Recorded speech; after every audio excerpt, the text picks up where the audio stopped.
I guess what is really important for me and the thing that I feel is really lacking in our world today are relationship skills. Let me tell you, we want so much from our relationships these days. And it's a tall order. So I really love working with people about trying to have the happiest, healthiest, coolest, sexiest relationships they can. Relationships are a marathon. The expectations that we bring into relationships are completely unrealistic. We want a spectacular relationship, spectacular life. We want to have incredible experiences. But in terms of our romantic relationships, it's putting a lot of strain on them and it's causing big problems. We are much more focused on protecting ourselves in relationships than being open and loving. That need to be right, that need to have the last word, the need to stand up for ourselves is actually creating more and more distance in our relationship. I wish people knew just how much they projected their insecurities and fears and childhood stuff into their relationships. How do we differentiate between a rough patch and a fundamentally unhealthy relationship? I think for me, the difference between a rough patch or a rough season and whether there's something really fundamentally wrong is we have to, if we're not careful, relationships change us. They can corrupt us. We become people that we're not. We become angry, petty, snide, jealous, awful people sometimes. Welcome everyone to another episode of the Unfiltered Podcast, where we take the eye out of unfiltered and put the emphasis directly on you. This is the one platform where we get to take down our filters and have raw, authentic and vulnerable conversations in regards to the challenges that we're all facing today. Now, if you're a fan of the unfiltered nature of this podcast and you want more of these conversations that I have on the show to be normalized, why don't you help me help you to get more guests on and to have those difficult conversations in regards to the challenges we're all facing? I have to know what it is that you specifically want us to speak about. So if it isn't too much to ask, why don't you hit that subscribe button right now? And at the end of the episode, if it's been a hit for you, why don't you leave a thumbs up and leave a cheeky review in regards to what specifically resonates with you. Now, with that all being said and done, let's get straight back into the episode. Charisse, how are you? I'm really good today. I feel quite excited and hopeful. It's the sun's shining, so I feel good. Ready to get unfiltered? Yes, very. Yeah, unfiltered. I'm a therapist. I only do unfiltered. That's it. Oh, well, that's what we love to hear. That's what we love to hear on the podcast. I've had a lot of my audience reach out to me and say, Pri, we've had enough of you just talking about single people all the time. We get the fact that you're single and you help people who are single, but there are some people out here who are in relationships who it'd be nice to talk about that as well. And you are a relationship therapist. I am. Give me a little bit of background in regards to what is it that you're doing behind the scenes with your clients and who you're working with. Well, I've been working for 2 decades with individuals, also couples, and just people in general, in workshops and treatment centers, one-to-one, and now also on my online community. And I guess what is really important for me and the thing that I feel is really lacking in our world today are relationship skills. How do we do relationships? When we get into a relationship, how do we do so in a healthy way? And then how do we keep a relationship healthy? Because let me tell you, we want so much from our relationships these days. And it's a tall order. So I really love working with people about trying to have the happiest, healthiest, coolest, sexiest relationships they can. And how does that normally work with yourself then? Are people working with you for like a set period of time, or is it you working with both like husband and wife, or husband and husband, wife and wife? Like, is it like how does it all pan out? Like, if someone's listening to this right now and they're like, yeah, I need to speak to her. Right. What does it look like? What's that journey like with you? Well, I can work quite short term with people. I've got a 12-week kind of Kickstarter course that I do to really support people, to get them on the right track, teach them some skills, really meet them where they are. And that's really actually fun and dynamic, because having a bit of a time limit really makes people work and really focuses the mind. But beyond that, within my community and in my one-to-one practice and my 1-to-2 practice, I sometimes work with couples, and I work often with individuals. And that can be as long as it takes, because, people come to me with different issues and different stages in their relationship. Sometimes also we'll do a piece of work and they'll go away, and then they'll come back when they're having a baby or they've moved or something major has taken place. So I feel like I'm very fortunate that I have very long-term relationships with people, because relationships are a marathon. So it's great to get that support. And I suppose you build your own professional relationship with these individuals as well, right? So I'm assuming you've had situations where people have been working with you and then they've gone about life and then possibly have come back to talk about new things that have come up in their relationships and need some advice or some guidance around it. That's fair play. I think once someone feels understood and that I know their story, that's really, really valuable. So when they come back later or when you're working quite sort of long term, I can have an appreciation for the complexity, and that trust is there. I think it's really important that anyone doing any kind of therapy needs to really trust their therapist and really believe in what's taking place. So once that relationship is established, then generally it is quite long term. 100%. I did some therapy for like 9 months, and I did it on a whim. I actually requested a relationship therapist, and I wasn't in a relationship. Yeah. But I kind of wanted to focus on a relationship with myself and what was possibly triggering me in certain avenues. Excellent. Unreal. And it was interesting to know how he could push the buttons to get me responding. And he then said, have I gone too far? And I'm like, no, you haven't. This is what we want. We want this side of me to come out to understand a bit more. And I generally... I can't not be a bigger advocate for therapy at the moment. If you feel like you need a soundboard, if you feel like you need someone just to possibly point you in certain directions and to kind of help you not necessarily feel alone in the space that you're in, it's been great. And I've learned so much about me being like an avoidant child growing up and how that affects me in relationships. And I was like, it's great stuff. You said you've been doing this for like 2 decades. Talk to me from your perspective now versus when you first started. How have relationships evolved? Well, practicing in England has been really interesting because I would say when I started out, it was still quite stigmatized. You know, therapy was not something that people willingly did. And even today, I would say a lot of people don't willingly do it, especially when you're struggling. There's this paradox there.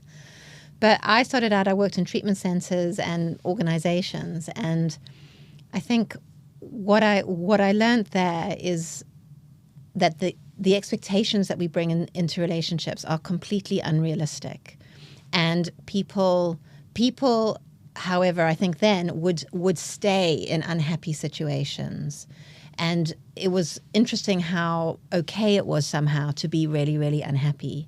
And now, 2 decades later, what I feel the opposite is almost happening a little bit, which is really the therapy is about really helping people to stay in a situation and repair and make better and get stronger rather than just leave. There is this persistent belief that the grass is greener now and that we all have so many more options than maybe we actually do. So at the beginning, I think it was really about dealing with people who were unhappy.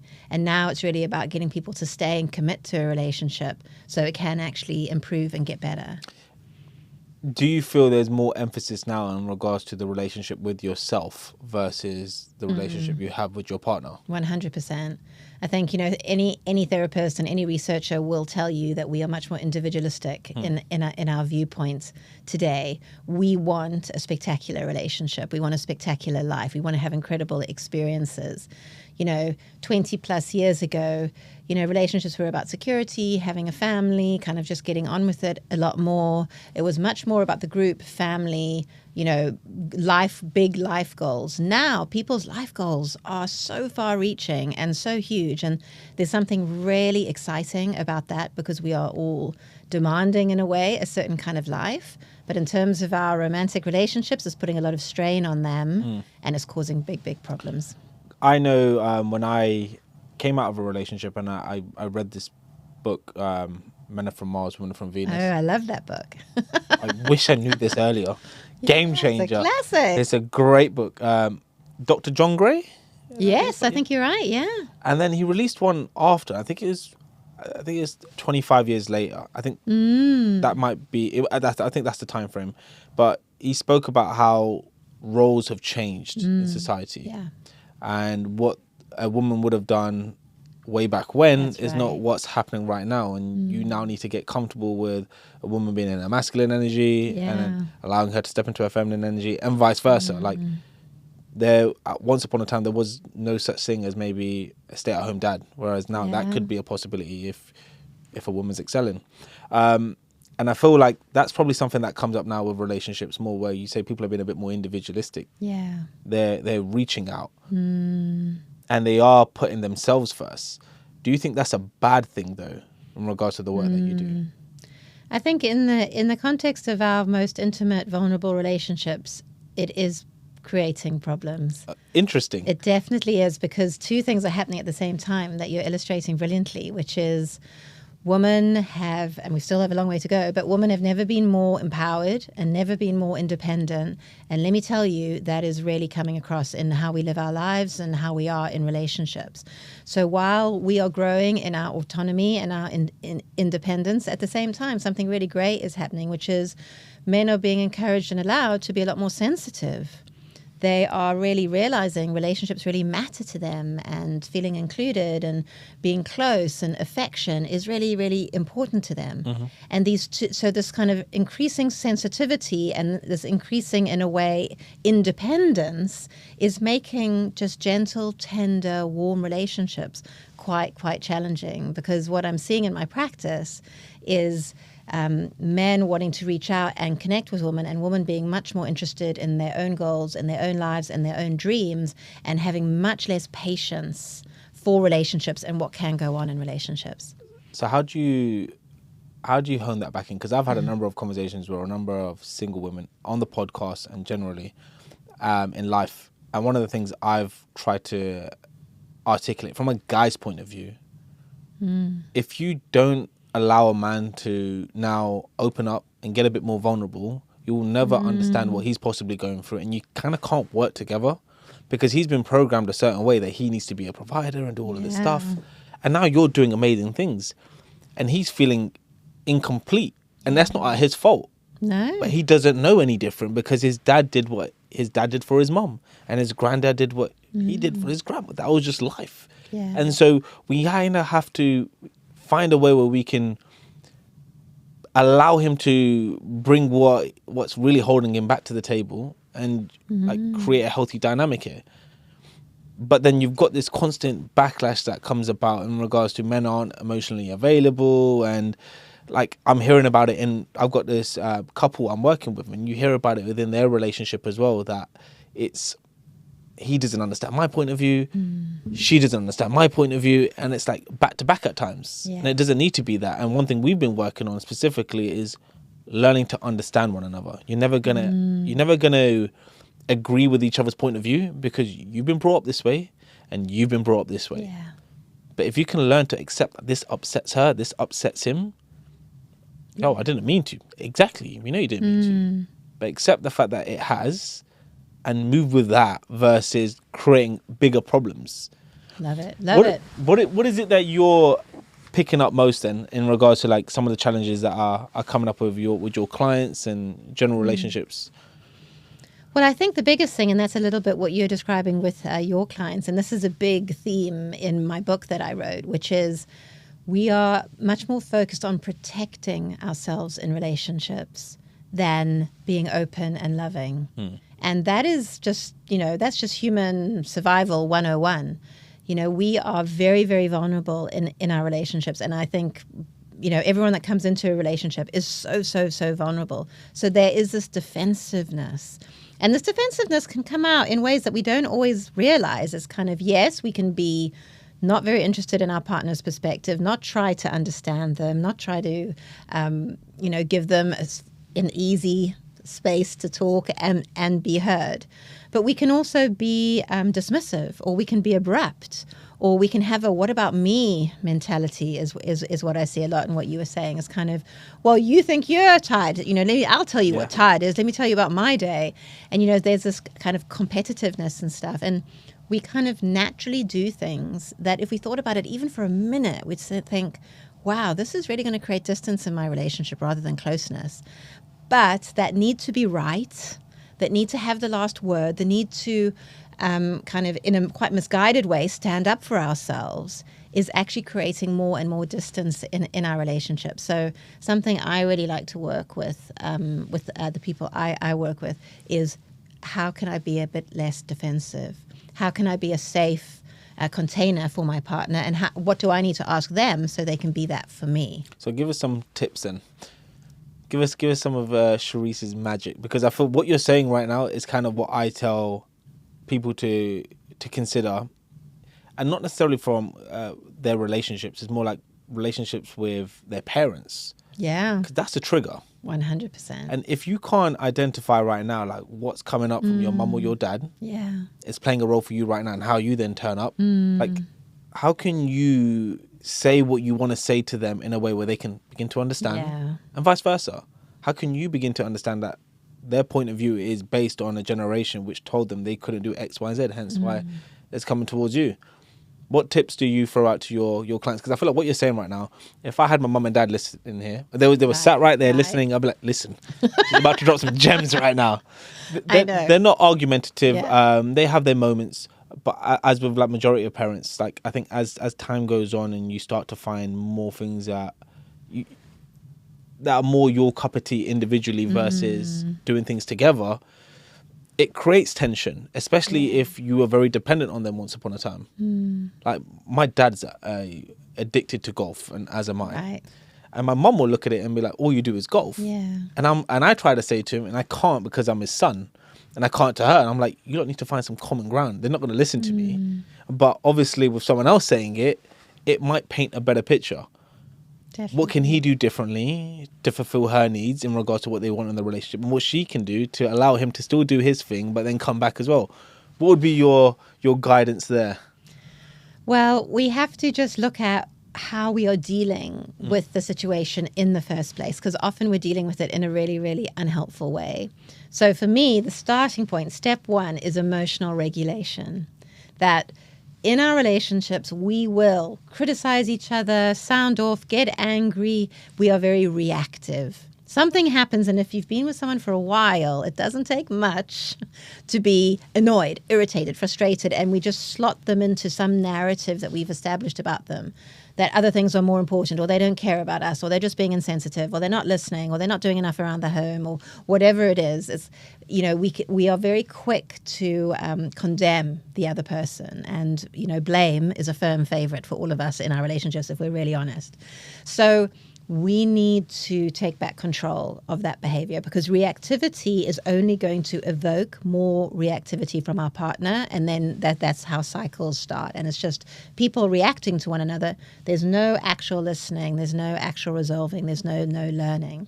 So emotional regulation has to be something that we take responsibility for, which is often the very last thing we want to do, because we feel very entitled and justified to our thoughts and feelings and fears. And I'm not saying that those aren't important. They are very important. But anger and irritation and blame are not feelings. They're not a real, true, deep experience. They are a reaction. And what we need to do is we need to understand what's underneath the reaction. What's the fear? What's the worry? What's the need? What's the wish? And so we have to learn to calm ourselves down. We've got to manage our emotions better. We've got to learn to not react, to stay calm, to figure out how we self-soothe in a situation. And then from that point, we can then start making different choices for ourselves in terms of how we communicate, what we ask of someone, rather than condemn them for or blame them for. It can just slow everything down a little bit, and then the focus can maybe be on, this is someone I love. Let me speak lovingly to them. Do I know that they love me? Yes, they do love me. So how we can all just relax into that truth, and then maybe have a gentler conversation that really could enlighten one another more about what's going on underneath all the reactivity. I hear that. When we mentioned about people becoming more individualistic, I'm a big believer that the most important relationship you have is the one with yourself. You can't be the best husband, wife, father, mother, brother, sister if you aren't the best version of you. And I feel nowadays people are putting themselves more forward. I don't know the statistics exactly, but people, if they're not happy in a relationship, they will file for divorce because I deserve a lot better. You're not bringing up to the standards I require. Am I against that mentality now? No. However, I can appreciate from your perspective in trying to keep relationships working, it does need a little bit of give and get. And I feel like that's probably missing right now because people don't want to give and get. It's be done with it. How do you convince, or how do you remind someone why they're in this relationship to begin with and they really love each other and you really want it to work? You're just being a child right now. How do you get that across to someone? Well, I think one of the things I love about therapy is that it is ultimately about self-awareness. And some people can be agonizingly self-aware and self-conscious, actually, rather than self-aware. And other people can be, and most of us, have a lot of denial about how we are and a lack of insight in how other people around us experience us. So we often feel very hurt and sad on the inside, but what we're showing in our face and our body language and our words and everything else is rage and fury and actually quite scary. And then people aren't coming in and being all gentle with us, and we're sort of shocked and surprised. So how we feel on the inside versus how we look on the outside often do not tally. So therapy allows us to hold the mirror up to ourselves and learn about ourselves and recognize these are some things that I do that maybe aren't helpful or are actually sabotaging what I want, or actually sometimes is really quite unkind. And is that who I want to be? But there is nuance and there is paradox almost to what you say, because yes, our relationship with ourselves is vital. We need to have our own self-esteem and our own way of living and liking ourselves in life and in relationships. That's really, really important. However, relationship by its very concept is with one or more people, and it's about how we relate. And so from an attachment perspective, if someone is a little bit more avoidant in their attachment, there might need to be some learning around that, about letting people in a little bit more and leaning into relationship. Because when we're avoidant, we're very comfortable with being independent and autonomous, and everyone just needs to be the same. When actually maybe we could learn some skills there to be a bit warmer and allow people in more. Equally, if we're anxiously attached, we maybe do need to focus a little bit more on our own independence, not being quite so codependent or overly sensitive, and being able to recognize I can look after myself. I don't need someone else to make me okay. I make me okay. So we're all unique in what we can stretch ourselves to learn and mature into to be better versions of ourselves and better able to actually be in relationship. I like what you've said there. I feel like that work though that's required, that's the more difficult part. It sure is. Because if you aren't able or willing enough to acknowledge the fact that you are being triggered by something that your partner's not intentionally doing, but you're now bringing a reaction versus a response to this situation, that's what's creating friction. How you can channel that might require you to sit down with yourself and say, this is how I'm feeling, and for you to unpick the fact that, where did it really come from? Okay. So are you bringing that to your relationship now? Okay. You don't want to do that anymore? All right, so when are you going to let that shit go, kind of thing? But I have, with people I work with, one of the common things that comes out, especially like within, I'm not sure if you have it with your clients particularly, but the term narcissism, and like toxic relationships.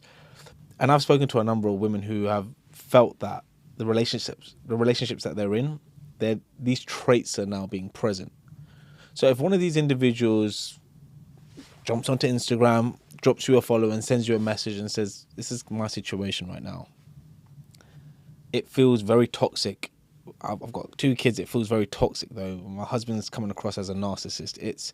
These are things that are coming up. I'm being gaslit on these small situations and I'm feeling very shit. What are you doing there in your perspective to help this individual? Well, I mean, that person, it would be great for that person to get into therapy and sort of have support, because leaving relationships that we feel are toxic is one of the hardest things to do. And anyone who's done it knows that. And it isn't just leaving them, it's staying left. These are very, very painful relationship dynamics that are complicated to unpick and understand. And often we need to build ourselves back up to such a place whereby we feel strong enough to make the move and to keep the move, and then deal with the ramifications of that, because when there are children involved, unfortunately, that person is going to be in a parental role forever. Yeah. And so I think, you know, these situations are very, very sad to work with and very, very painful, and they do require really kind of a specific kind of a support. So if someone reached out to me, if I was able to see them, I would see them, and then if not, I would refer them on to someone that's kind of specialized in those kind of dynamics. Fair enough. That's nice. Because I can appreciate sometimes that I know with me, if someone's come up to me and spoke to me, where I'm like, I can hold space, but from a coaching perspective, you're kind of not going to get what you kind of require right now. You probably might want to speak to someone else first before we get unfiltered around this.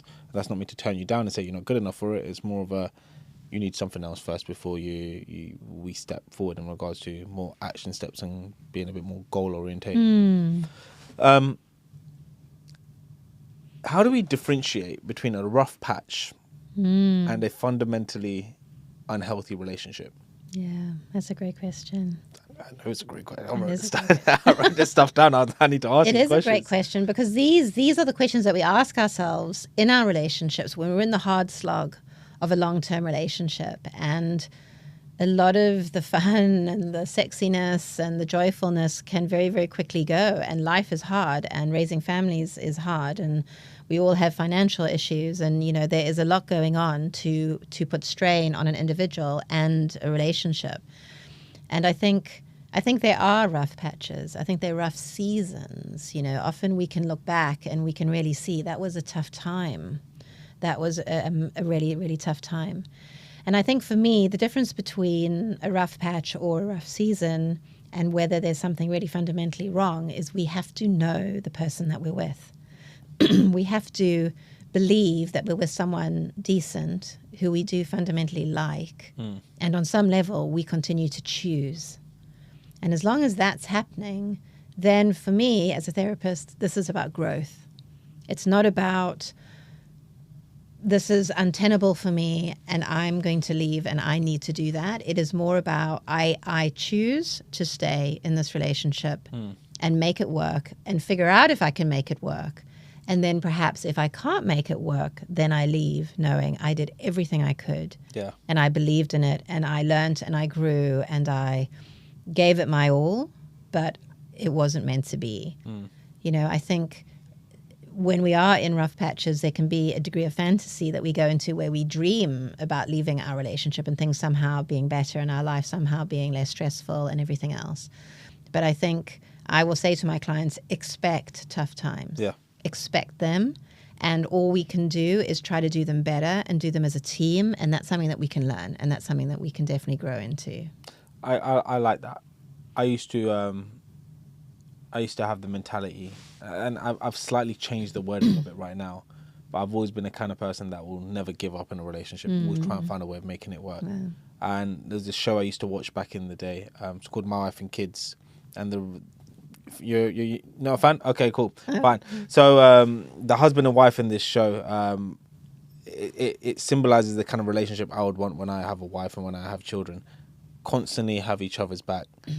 When things get tough, they'll go therapy. He knows he'll get it wrong at times, but he just will try and be as empathetic as he can, and vice versa. And there's this loving relationship they have. It's quite wholesome. And for me, like I've always said, when I get married, if things go rough, I'm not getting married to get a divorce. That's not in my mindset. I will try and do whatever I can to make this work. I'm not here to sign a paper and let that be that and then just walk away from something. But I can appreciate now, if it doesn't feel right and you can acknowledge that you've tried and it just doesn't seem like that person also wants to play ball right now, they've checked out. Yeah. It's not a bad thing for you both to amicably walk away. And I feel like that's sometimes something people struggle with. They feel like they still have to stay in something. Yeah. Which isn't healthy for them. It's not healthy for their children. Yeah. Not healthy for everyone else around them. But they're going to stay there because of cultural norms and what people have told us to just do and hold it out. And no. Yeah. I mean, not all relationships are meant to last. Yeah. And I think statistically, as we know, we're around about 50% of people divorcing. And those are just people that marry. You know, not everyone marries these days. They live together and just commit. And But, 50% divorce. And then the other 50%, don't make the mistake of thinking that those are 50% of people happily married. They are in relationships, sometimes very unhappily in relationships, miserably in relationships. And I've definitely worked with people where it was absolutely the right thing for them to move on from one another. That relationship was a very significant relationship in their life, but it wasn't going to be forever. And it shouldn't have been forever, because if we're not careful, relationships change us. They can corrupt us. We become people that we're not. We become angry, petty, snide, jealous, awful people sometimes. And I think that is actually a good turning point for people, is when they catch themselves doing something, or they catch themselves in the mirror and they kind of have that moment of, I don't like who I'm being here. I don't like who I am in this situation. Forget about the other person, who I could give you 20 things of why they're to blame. But what about me? Can I be who I want to be in this relationship? Can I feel good about how I am and how I behave in this relationship? And that can be a question that really gives us some perspective about what's possible and where we are continuing to choose to put ourselves, and if that's really in our best interest. Do you think it works better for you when it's an individual that comes up to you and works with you one-on-one, or is it better when it's 1 and 2? So you've got both partners there. I definitely prefer one-to-one. Okay. And even when I'm working with a couple, the majority of the work I will do will be one-to-one.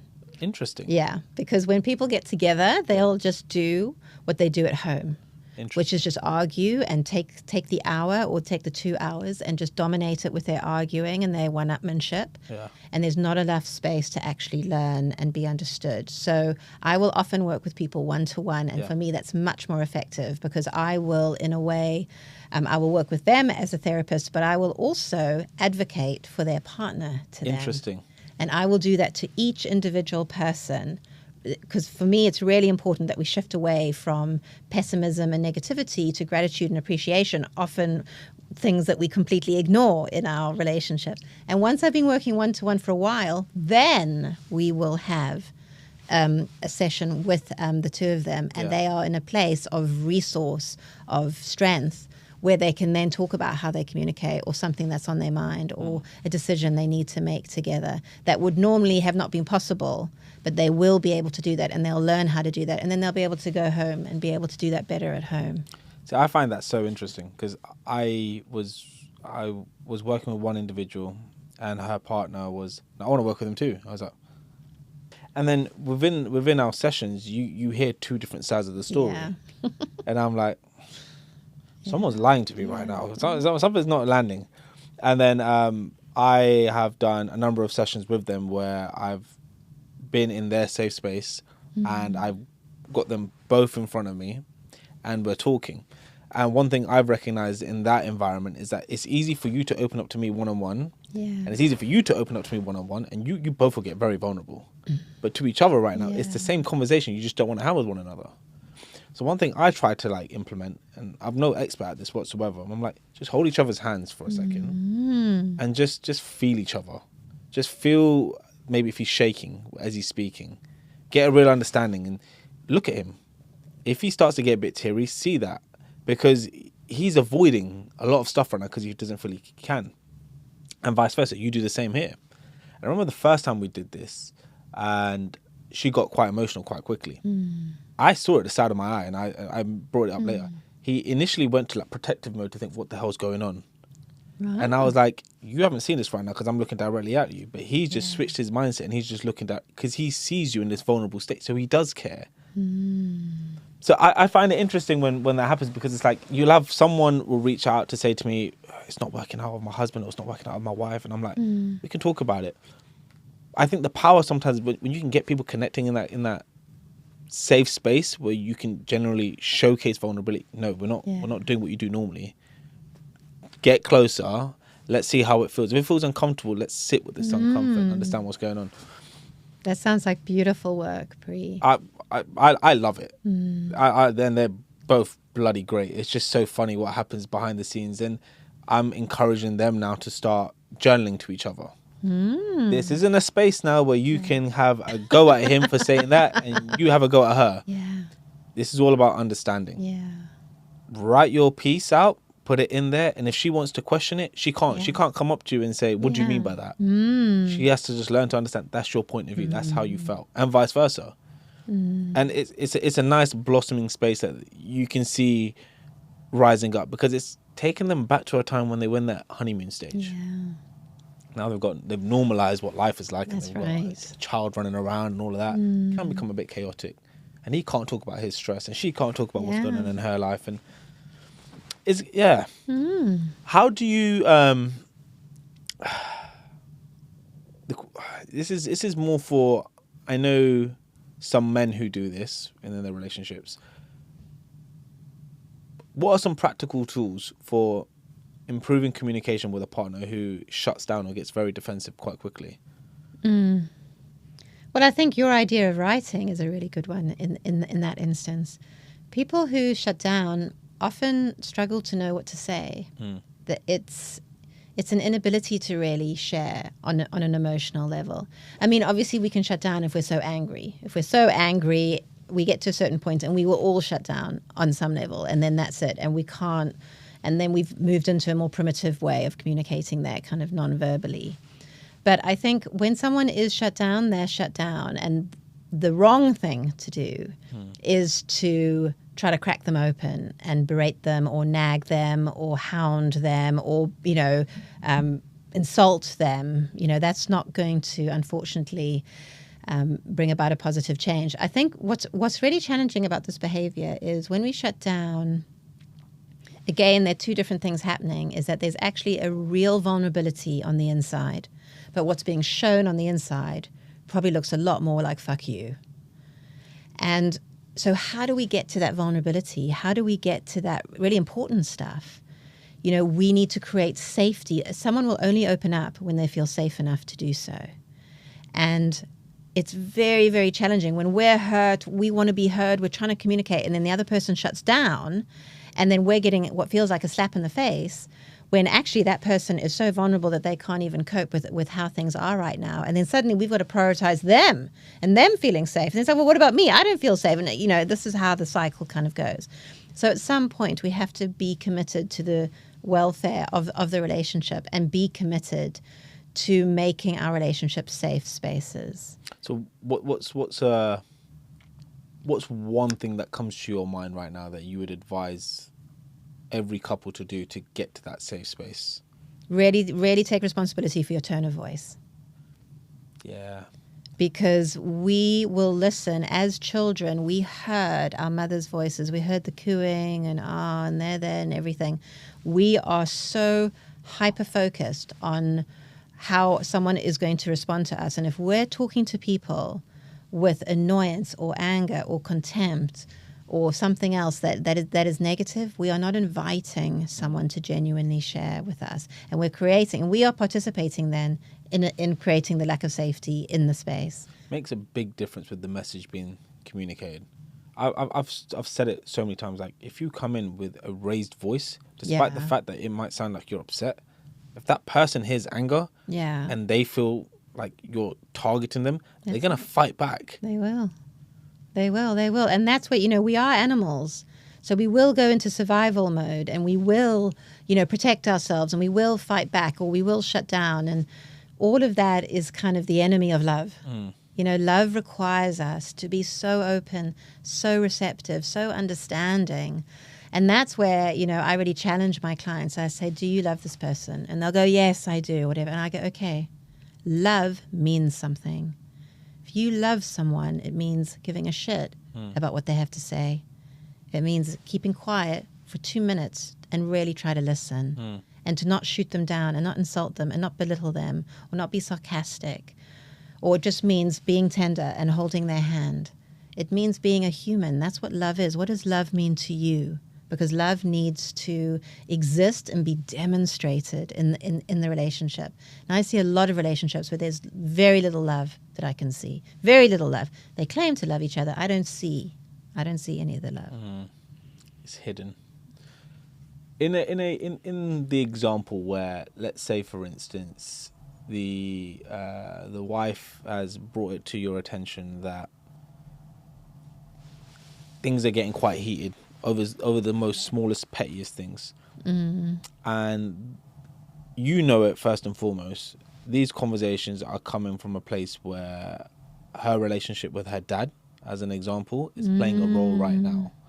He was very dismissive, wasn't there. He loved her, but he showcased it very differently. And so now she's got this defensive armory around her, and she brings that to her current marriage / relationship. How do you help that individual recognize that her husband is not her father? Because I feel like even with like some of the single ladies I speak to, the first thing I will say to them, I'm like, you do know you're responding like this right now because you feel a certain way based on what happened at home. And sometimes they struggle to see that how that relates. And I'm like, if you explain like what you're doing now, it's like, what's your relationship like with your dad or with your mum? And they will say it. And I'm like, can you not see how that's not coming in to what you're doing right now when you're trying to date someone? You're bringing this, I don't want to call it toxic energy, but a lot of hurt and pain into it. Yeah. So naturally, what do you think that person's going to do? They're going to respond badly. Yeah. So you're not going to actually get any further. And there are people I know who are in relationships where it still comes out. And I'm like, he's not going to get a chance right now to actually fully understand where it's coming from if you don't explain it in a way where he can begin to understand. But obviously you're the expert in this. So like Well, that's where the self-awareness comes in. Yeah. Because we need to know our stories, and we need to know the stories that we continue to have in our heads, because we're always scanning our relationships to look for confirmation of our fears, of our stories, of our scripts, as we call them in psychotherapy. And we, I say, we project what we expect. If we've been raised a certain way, if we expect someone to be unavailable, if we expect someone to not be around, if we expect to feel that we don't matter, we will project that into our lives and relationships, because as humans, that's what we do. We recreate what is familiar. So that self-awareness is something that we all have to work on all the time, because when we have an emotional reaction in our lives, it feels so convincing and it feels so real. And it is real, but it's based on a lot of historic stuff. And sometimes I'll work with my clients on percentages. I'll go, okay, let's think about this percentage-wise. So what do we think? 70, 80%? This is your abandonment wound from what happened with your parent and all these things that I know that you experienced growing up. And maybe it's 20%, this person in your life now letting you down, being human, failing, being fallible, and that's where the sort of pain is. But the full 100% is landing on the relationship now. So what do you think the percentages are? And then we can sort of bring a bit of insight and a bit of awareness into it there. And then moving on from that, I think it's really important that we learn in our relationships to stay adult, therefore, because otherwise we're just a wounded child a lot of the time. We have to stay adult, and we've got to learn to be assertive. People can be passive-aggressive, they can be aggressive, they can be reactive, we can be high conflict, we can be all these things. Very few of us rarely know how to be assertive and say what we mean what we say, but say it in a way that's respectful, that has self-esteem and has other esteem. And that's a very important relationship skill. I feel like that kind of like what you've said right there, when I've spoken to women in a dating capacity, they mention they want emotionally available men. Emotional intelligence is what they're looking for. Is that what we're trying to go down that route then, in terms of being assertive is pretty much identifying that you can appreciate where someone's coming from, essentially, and not just be all guns blazing?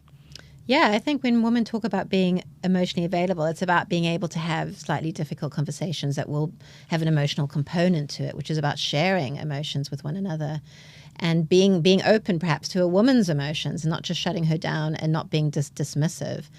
And I mean, another big relationship skill is empathy. Men right? are from Mars, women from Venus. Right. They say it straight away. Okay, so yeah, we are very invested in our own emotional landscape and our own reality and our own subjective take on what's going on, and we have to learn the skill and use that skill regularly to be like, what is it like for my partner? If I was experiencing what they're experiencing, what are they experiencing? What might they be struggling with? What might be hard for them right now? Let me do that additional work, because we automatically know about ourselves and how we're feeling and how wronged and everything else we feel. It's very, very difficult. And that is a question I will always ask my clients when I'm working with them one-on-one. What would your partner say if she heard you talking now? It's you know what? I like that because it's when you're able to put yourself in someone else's shoes, especially if they're your partner, you're able to just stop thinking from your own perspective and being, again, very reactive in that moment in regards to what your emotions are telling you to do. Yeah. Like my mum, we have to take on board, is going through like menopause. Mm-hmm. There could be some like wild Yeah. flare-up moments That's that come about. significant. Yeah, it is. And it's having to check back in to realize, is this intentional? Mm-hmm. Is this something that's been triggered? Yeah. And having to adjust and respect the fact that this is all unintentional.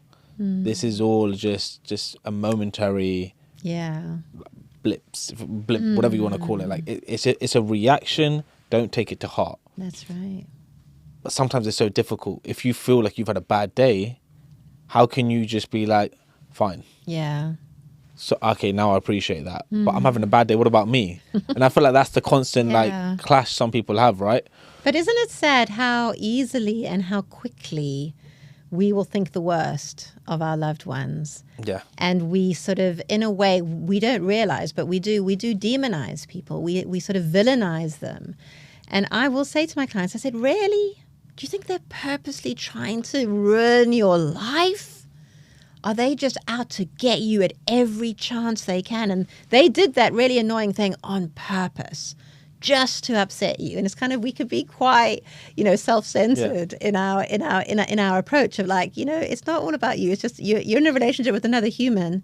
And I think it's a sign of a very strong relationship when we can, and when the trust is really there, that we can really cut ourselves some slack, and we can let our partners off the hook, and we can sort of smile at their fallibilities rather than use them as reasons to hurt ourselves. I like that because I feel like some people just generally they don't get that. They don't get the fact that someone's not intentionally trying to wind you up right now. There's a reason behind it. I wish I knew this kind of stuff earlier. I've had conversations on the podcast where I've spoken about, say, the woman's menstrual cycle. No woman has ever asked for this level of pain. Yeah, that's right. And at the same time, you're going to go through it once a month. Men don't have to go through this. Yeah. But sometimes you're on the receiving end of what might happen within your relationship dynamics. But if you can begin to process the fact that this might not be driven based on what you've done, but something else that's happened, you can then remove any blame associated that might be thrown your way and just look at it from a perspective, you're okay. Yeah. And not take it to heart. But I can appreciate sometimes where from the other perspective, you are going to take it to heart because some of the things that I said are quite hurtful. Definitely. And how do you process that? But this is where maybe the journaling comes in, and you let them know, look, I know maybe it had been that time of the month, or maybe it was a bad day at work or whatever, but that hurt. Yeah. You don't need to apologize or anything. I just need to let you know. But yeah, for sure. And I think, if a relationship is struggling, the smallest thing that goes wrong, if you like, will feel so overwhelming. And then it just kind of is a little bit of the snowball effect, isn't it? Versus the work of relationship is actually just trying to keep the relationship on an even keel and keep it quite steady. Yeah. So when things do go wrong, or someone makes a mistake, or someone has a period, or someone, goes through a bad time at work, or whatever it is, there's a little bit of resource there, and there's a bit of goodwill with each other, that we're not quite so ready to be offended. We're not quite so ready to condemn them and be hurt and outraged and go into self-righteous indignation or whatever. One of my favorite therapists is a man called Terence Real, and he works a lot with men and couples. And he has this great phrase, which is everyone in a relationship offends from the victim position. So it's kind of everyone wants to be the victim. Everyone thinks they're the victim, and they offend from that place, feeling very justified in doing so. And actually, we can really challenge ourselves to not try to embrace the victim position quite so much as we do in our romantic relationships. I'm going to just ask something a little bit more different now. Okay. Do you feel sometimes with the line of work that you're in, it affects your relationship? Definitely. I think it helps my relationship. Okay. Because as you were talking about with your clients earlier, that, you know, when you're working with two people and you hear two perspectives on the same scenario, it really, you know, forces us to realize, wow, you know, we're all so subjective in our views. And there are challenges that we will all have, and we're going to see things differently. And we are so different. In therapy, we have this phrase, which is unconditional positive regard. Unconditional positive regard. Yeah, Okay. and that's what we're meant to have for our clients. So whatever they say, whatever they share, whatever that they are going through, we have unconditional positive regard. It's really important for the relationship, and it's really important for the work. And that challenge, you know, I can have that with my clients, and I really deeply care about them, and I love them, and I want the best for them. And that again challenges me around this idea of what love is. And if I can have that for my clients, maybe I can have that for my husband when he's doing something that frustrates me or upsets me, or we've had a very, very busy week and something's gone wrong. How do I maintain unconditional positive regard? And I think because we're all very good at being critical and getting annoyed and rolling our eyes and getting fed up. So it's challenged me to really, really grow profoundly, to see how we can be. And I believe we can all be like that. I'm not perfect. I see myself in my clients, and it helps me because I think, okay, that isn't really helpful. That's not kind. Oh, I can definitely be like that, or I've been there. And so it really has, I hope, really informed my relationship and the quality of it. Fair. The only reason why I wanted to ask that, because like I've been told by other coaches who have come on here, and they'll be like, off camera, they'll ask me the question, do you struggle with dating? Do you struggle with like holding relationships? And I'm like, sometimes one of the biggest challenges that come from it is that maybe you've always got your ears on when you listen to things a little bit more deeply. I don't think that's a bad trait. Yeah. And I like try and like tell some of my friends just to be a bit more mindful within their relationships and just think outside of the box versus having your blinkers on. But sometimes that can, I don't know, sometimes it feels like in certain situations, are you trying to coach me? Are you trying to coach? No, I'm not. I'm just being mindful. As I'm like, listen, do you want me not to listen or not, kind of thing. But let's talk a bit around, because you mentioned you're a psychotherapist. What's the difference between a psychotherapist and someone who's...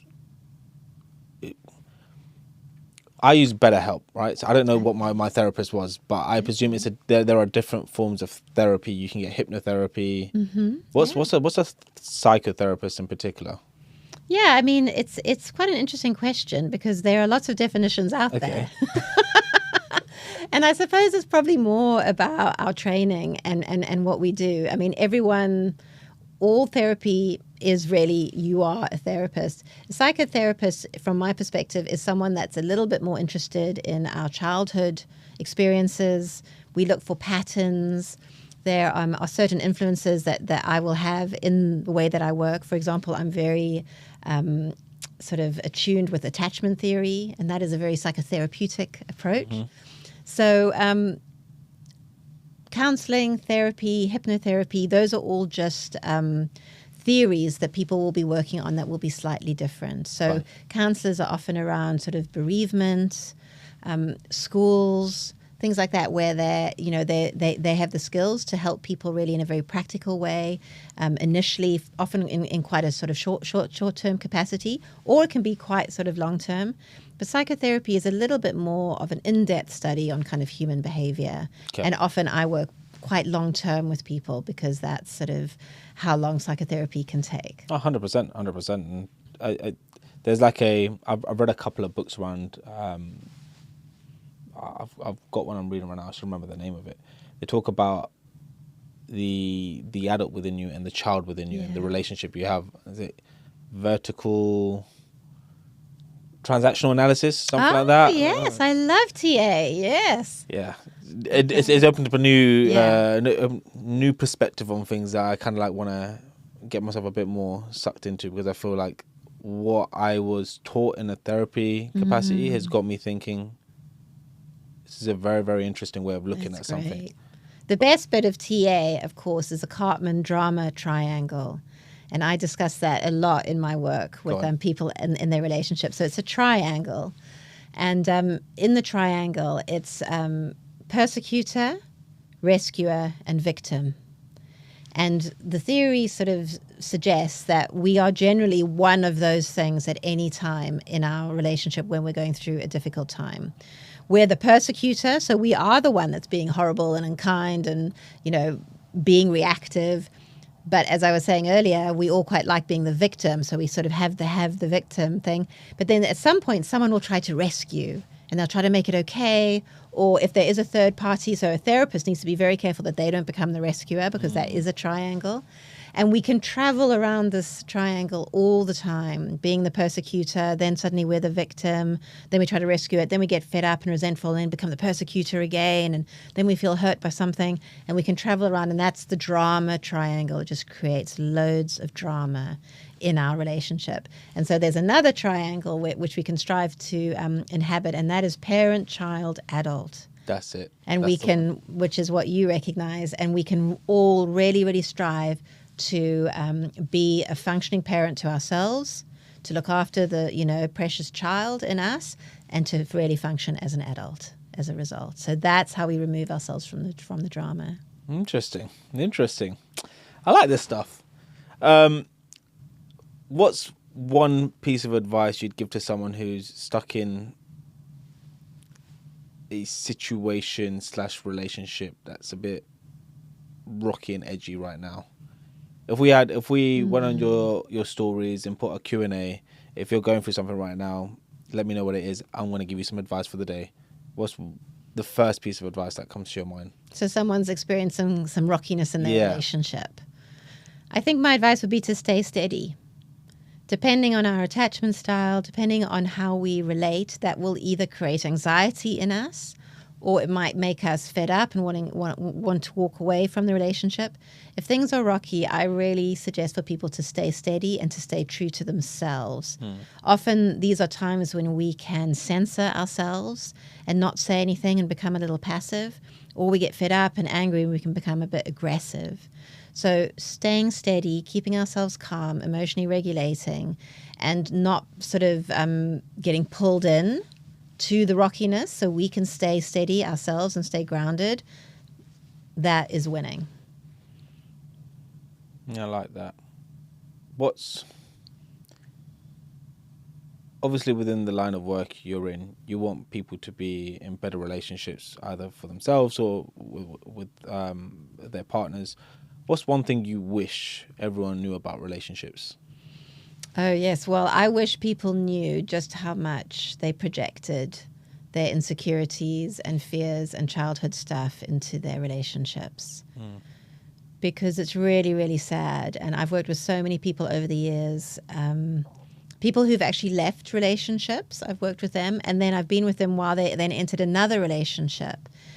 And I've been fortunate enough to be working with both people. And I can see how we, in a way, force our narratives onto our relationships, and how we expect certain things, and we imagine and translate our partner's behavior to kind of fit our wounds, and then we respond from that place. Then we relate from that place, and in a way, we're just stuck in our patterns. We're perpetuating our pain. So it does such a disservice to us. It's so painful. I really wish people knew. Listen, there's so much more to this argument than this argument. And that's where the gold is. Let's really explore, what does this mean to you? Why do you respond the way when someone says this? What does it mean to you? Because someone can say something to us and it means we're worthless, we don't matter, no one's ever going to love us, and this has been the story of our life. And it's like, that's not actually what was said, but that is how you interpreted it. A lot of the times I feel, I'm thinking, all right, from my background and my history of seeing relationships from home and family, friends, etc., a lot of people feel it's still a taboo space to walk into a therapist's office and talk about their relationships with their partner, about their partner, or even with their partner. How do you encourage more people to start doing that? Because I've loved this conversation, and I know for a fact if I sent this out to every single one of my cousins, aunts, uncles, to be like, if you lot are struggling right now, you lot should possibly follow her page or get in touch or but there will be so much resistance to do it, despite the fact they acknowledge that something's not right, and they're just going to ride it out. And that's the unhealthy thing to do, because it's not weak to speak to you. Definitely. But how would you encourage someone to take that first step and not even book in a call, but even consider the option of walking into your office or jumping on a call just to say, help, because life is shit right now? Well, I think the best thing to do is just ask people to describe their situation. Because often people who don't want to talk to a therapist probably don't talk to anyone. I mean, it's sort of one of two extremes, isn't it? They either don't speak to anyone or they speak to everyone who will listen, but they're just complaining. They're not actually interested in change. But a lot of our pain happens in our heads. And I think it's very, very powerful to just ask someone to send an email telling me about your situation, and I'll ask certain questions, or do a quick call or something. But just for people to describe their situation. And when people do that, it confronts them with the reality. And I know it sounds strange, but when it's existing in your head and it's often very normalized, we just accept it and kind of carry on. But when we write things down, or when we say them out loud in an appropriate way that isn't about complaining, it's just about describing our lives, what we're experiencing, what things are like, examples of that, it can be very, very painful, and it can be a good pain, because in a way it's like, hold on, this isn't how it should be, or this isn't right, or is this my life? Is this my relationship? And that bit of pain can be the motivating factor. It's when people have accepted their pain and their misery that is kind of really unhealthy for us. And we're just so used to moaning about it, and we just have our stories that we say over and over. But to actually sit down and share with someone or write to someone, and I ask very specific questions to kind of get to that, I find that is very motivating, because people often say, it was actually in answering those questions I realized just how bad things were, or just how unhappy I was, and I really do need to do something about it. Because I've come across a number of people close to home, and I can't work with them specifically because I am close to home. And I would love if they took it upon themselves to kind of answer these questions and actually have the realization, because I can hold space, but when you're close to home, it's more of, there's only so much you can do without telling them, go speak to X, Y, Z, because then it seems like there's a problem there. And I don't want to emphasize that there's a problem. There's a challenge going on, fine. And you don't have to feel the way you're feeling. But I can't tell you what more to do. You need to take it upon yourself. But like, one of the challenges I face is, I look at it and I'm like, I can see your struggle. I'm not an idiot. Why are you not? There are so many people out here. Why are you sticking to what you feel is okay or the right thing to do? You're just shitting all over your self-worth. And your kids are going to pick up on that. Like, what's difficult about just joining a group of individuals that are doing something, or going onto that Zoom call where you're just sat there in the background listening in? Like, there is so much free stuff out there already. Like, following someone's journey and just being more inspired to then maybe take the plunge. I don't understand the resistance. Yeah. But often that will also go back to someone's childhood. It does. You know, they will have had modeled to them, one or both of their parents will have probably been not entirely happy, but stuck around, went to the shed, went to their office, just went through the motions of life together. You know, we are not that far away from the generations that did not divorce. We are not that far away. You know, I think there are two types of people. There are people that will walk away from a relationship really quite easily, and there are those that will stay on until the bitter, bitter end. And it really is an art to sort of recognizing and learning about when to not be jumping ship because you aren't giving things an actual fair go and you're not putting any effort into it, and when to really see, hold on, is this relationship right for me? Because me and my kids deserve something better, and I want to teach my kids to expect a bit more personal happiness. So, you know, getting the balance of those two things is often very, very hard, because you're right. I've seen people just leave relationships, but then I've seen a lot of people who just stay and stay and stay, but they're not doing the work. They're not even trying to make it better. And that probably, I would bet, has really been shown to them by one of their parents or caregiver or someone that you don't work on things. You just suck it up because that's what you do and you get on with it. And that's that. And people carry that in them very powerfully. And the sad part of it, they're the first one to advise you to go speak to someone. They advise their kids, they'll advise other people, and they're there, but they won't do it for themselves. And it's a bit sad to see, like, people can be there for you. I know they weren't there once upon a time. People can be there for you right now. Just take that plunge. But fair, okay. Last question to round this all up. What's the biggest myth about love that just needs to die? We just need to get rid of.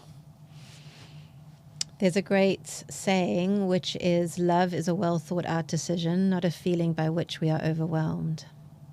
Damn. That's right? Powerful. So a lot of people will say, the love's gone, don't feel it anymore. You've lost that loving feeling. And that's not love. Love is something that we choose. It's a choice at the end of the day. And that's what commitment is. Yes, we will always love our children. We'll love our pets. If you're lucky enough to love your work, we'll love our work. But a fellow adult or more, that's a choice. And that's a choice that we have to make. And it's easy at the beginning, maybe when it's fun and sexy and no one's showing their true colors and, everyone's being very breezy and chill. But in the hard slog of a long-term relationship, love is a choice, because it's about being loving. Love is an action. Love is a verb. And that is the challenge that I come back to in my own life and with, my clients, which is, how are you demonstrating love? If you claim to love someone, how are you showing that? What are your actions doing that clearly show the effort of love? Because love is an effort. Damn. Okay, we got Unfiltered today. Yeah, we got Unfiltered today. Charisse, this has been amazing. Where can everyone find you? We didn't speak about the book, but where can everyone find your book and literally get involved with you the best way they can? Yes, please. I do teachings all the time. All my posts on Instagram, you can find me at Charisse Cooke. That I post several times a week, sometimes every day. I'm always on my stories, but I literally am giving out teachings. You can go to my website, charissecooke.com. I've got a whole sort of trajectory that you can take yourself on to learn about yourself, for people who just want to do it on their own and just are curious and just want to see what it's about. And I also have a 12-week coaching program where I work with people directly and my community, and also my one-to-one practice. Just because you said something there, I kind of want to just extend this a little bit more. People sometimes feel, and I've had conversations with them, that they can do the work alone, but won't recognize the fact that they possibly need a soundboard or some form of accountability to get the results they really want. Because they've been programmed that, I can do it. I'll find a way. How do you encourage that person who feels that they can do it alone, who is suffering behind the scenes, to just pluck up the courage to take that next uncomfortable step? And that's getting on the phone with you or sending you an email or whatever. Well, part of the reason why I have these resources available on my website is because I think I really want to take away the threat of personal work, because personal work is, if nothing else, it's really interesting to learn about ourselves. It's really, there is a reason for why we are the way that we are. And I think a lot of people are cautious and a lot of people are, sarcastic and rude about it.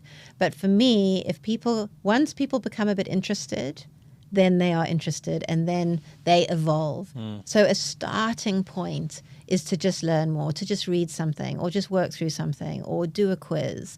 It's kind of suddenly things can be like, oh, I never thought of it that way, or that's interesting. And we sort of start on the journey without even realizing that we are, and we get a bit hooked, because I work with a lot of people who would never have thought of going to therapy and kind of, avoided it and didn't want it and kind of resisted it. And they fall the hardest because they realize, wow, this is really valuable. This is like having a financial advisor or a personal trainer or, someone in my life that's just making me and my life better. Like, aren't I lucky? It's kind of their perspectives change so hugely, and I feel very, very proud of that because that's what it is. It's just about making your life better. That's what this, your therapist is literally there to do. So the starting point is just about realizing that it's not scary, it's not overwhelming, it's actually going to be very empowering and enlightening. And if that starts with just reading something, then I'm all for it. Damn. Okay, this has been good. Now, thank you very, very much for getting Unfiltered, and I feel we resonate a lot in regards to some of the things that we're thinking about, and I feel like you've taught me a bit more in regards to my perspective on things, just from a different angle, because I can be quite tough loving at times, and so can I. But I feel like the way you've said things as well, I'm hoping that people who I know close to home who will listen to this will take the right steps, and whether it's jumping on a call or looking at your website and really obtaining information to change the situation for them, they take those steps. But now, thank you for getting Unfiltered today. Well, thank you so much for inviting me. We've had a great conversation. Thank you lot for listening to another episode of the Unfiltered Podcast. If you've liked what you listened today, drop us a like. If you've got any comments in regards to what we spoke about, if there's something you disagreed with or there's stuff that you did agree with, drop us a comment. And lastly, if you haven't subscribed yet, give us a subscribe. Whether you're listening to this on Spotify, Apple, or if you're watching this on YouTube, every subscribe goes a long way. And look, why wouldn't you subscribe? If you like the unfiltered nature of the podcast, surely you want to be in tune to whenever the next episode is coming out, right? Anywho, I'll catch you in the next episode of the Unfiltered Podcast. It's been your boy Pri, and I'm signing out. Peace.